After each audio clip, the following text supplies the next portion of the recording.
Hi hello ನಮಸ್ಕಾರ. ಎಲ್ಲರೂ ಚೆನ್ನಾಗಿದ್ದೀರಲ್ವಾ? ಇವತ್ತು ದೇವನಹಳ್ಳಿಯಲ್ಲಿ ವೇಣುಗೋಪಾಲ ಸ್ವಾಮಿ ಆಲಯಕ್ಕೆ ಹೋಗೋಣಂತೆ. ಈ ಆಲಯ ಈ ಕೋಟೆ ಪಕ್ಕದಲ್ಲೇ ಬರುತ್ತೆ. ಅದಕ್ಕೆ ನಿಮಗೆ ಈ ವ್ಯೂ ತೋರಿಸ್ತಾ ಇದ್ದೀನಿ. ಈ ವ್ಯೂ ನನಗೆ ತುಂಬ ಇಷ್ಟವಾಗಿದೆ. ಈ ಕೋಟೆ ವಾಲ್ ತುಂಬ ಇಷ್ಟ ಆಗಿದೆ. ಅದಕ್ಕೆ ನಿಮಗೆ ಪ್ರತಿ ವಿಡಿಯೋಲಿ ದೇವನಹಳ್ಳಿ ವಿಡಿಯೋಗಳಲ್ಲಿ ಈ ವಾಲ್ನ ಮಿಸ್ಸೇ ಆಗಲ್ಲ. ಹೊಸದಾಗಿರಲ್ಲ ಈ ವಿಡಿಯೋ ನೋಡ್ತಿದ್ದೀರ, ಲೈಕ್ ಶೇರ್ ಸಬ್ಸ್ಕ್ರೈಬ್ ಮಾಡಿಬಿಡಿ. ಮತ್ತೆ ತಡ ಯಾಕೆ, ಬನ್ನಿ ಮತ್ತೆ ಹೋಗೋಣ. ಇದು ಕನ್ನಡ ಚಾನೆಲ್ ಬ್ರೋ.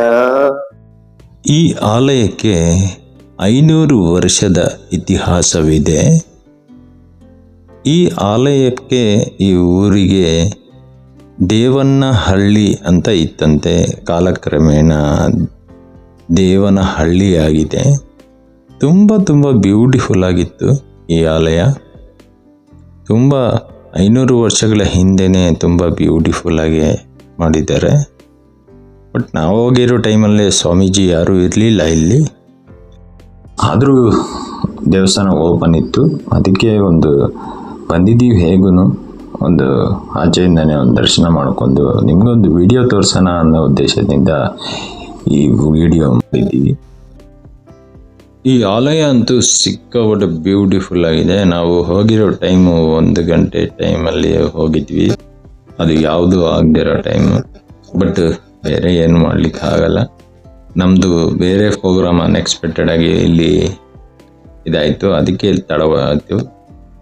ನಾವು ಬಂದಿದ್ದೀವಲ್ಲ ಅಂತ ಒಂದು ವಿಡಿಯೋ ನಿಮಗೂ ತೋರಿಸೋಣ ಅನ್ನೋ ಉದ್ದೇಶದಿಂದ ಈ ವಿಡಿಯೋ ಮಾಡಲಾಗಿದೆ.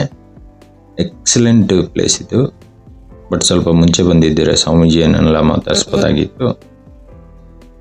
ಓಕೆ, ನೀವು ಈ ಏರಿಯಾದಲ್ಲಿ ಇದ್ರೂ ಹೊರಗಡೆ ಇದ್ರೂ ನೀವು ಈ ಆಲಯವನ್ನು ದರ್ಶನ ಮಾಡ್ಕೊಳ್ಳಿ. ತುಂಬ ಬ್ಯೂಟಿಫುಲ್ ಆಗಿದೆ. ಇದ್ರ ಪಕ್ಕದಲ್ಲೇ ಒಂದು ಕೋಟೆನೂ ಇದೆ. ಈ ಕೋಟೆ ತುಂಬ ಹಳೆಯದಾದ ಕೋಟೆನೇ ಇದು. ಇಲ್ಲಿ 500 ವರ್ಷದ ಇತಿಹಾಸನೂ ಇದೆ ಈ ಕೋಟೆಗೆ. ತುಂಬ ಬ್ಯೂಟಿಫುಲ್ ಆಗಿರುತ್ತೆ. ಇಲ್ಲಿಂದ ವ್ಯೂ ಇಡೀ ದೇವನಹಳ್ಳಿ ಸ್ವಲ್ಪ ಎಲ್ಲ ಕಾಣಿಸುತ್ತೆ ನಮಗೆ. ದೇವನಹಳ್ಳಿ ಕೆರೆ, ದೇವನಹಳ್ಳಿ ಪಕ್ಕದಲ್ಲಿರೋ ಹನುಮಾನ್ ಟೆಂಪಲ್, ಇದೆಲ್ಲ ತುಂಬ ಬ್ಯೂಟಿಫುಲ್ ಆಗಿ ಹೈವೇನೂ ಕಾಣಿಸ್ತಿದೆ ನೋಡಿ. ಅಷ್ಟು ನೀವು ಈ ಸುತ್ತಮುತ್ತಲ ಇದ್ದರೆ ಈ ಆಲಯವನ್ನು ಪ್ಲಸ್ ಈ ಕೋಟೆನೂ ಎಲ್ಲ ನೋಡ್ಬೋದು. ನೀವು ಒಂದಿಂದಲೇ ಎಲ್ಲ ಮುಗಿಸ್ಕೊಂಡು ಹೋಗ್ಬೋದು. ನೀವು ಒನ್ ಡೇ ಟ್ರಿಪ್ ಆಗಿ ನೀವು ಪ್ಲ್ಯಾನ್ ಮಾಡ್ಕೊಳ್ಳಿ. ತುಂಬ beautiful place. Don't miss it. ಈ ವಿಡಿಯೋ ನಿಮಗೆ ಇಷ್ಟವಾಯ್ತಾ? ಇಷ್ಟವಾದರೆ ನೋಡಿ, ಹಾಗೆ ಹೋಗಬೇಡಿ. ಲೈಕ್ ಶೇರ್ ಸಬ್ಸ್ಕ್ರೈಬ್ ಮಾಡಿ, ಆದಷ್ಟು ಜನಕ್ಕೆ ಶೇರ್ ಮಾಡಿ. ನೆಕ್ಸ್ಟ್ ವಿಡಿಯೋಲಿ ಸಿಗೋಣ.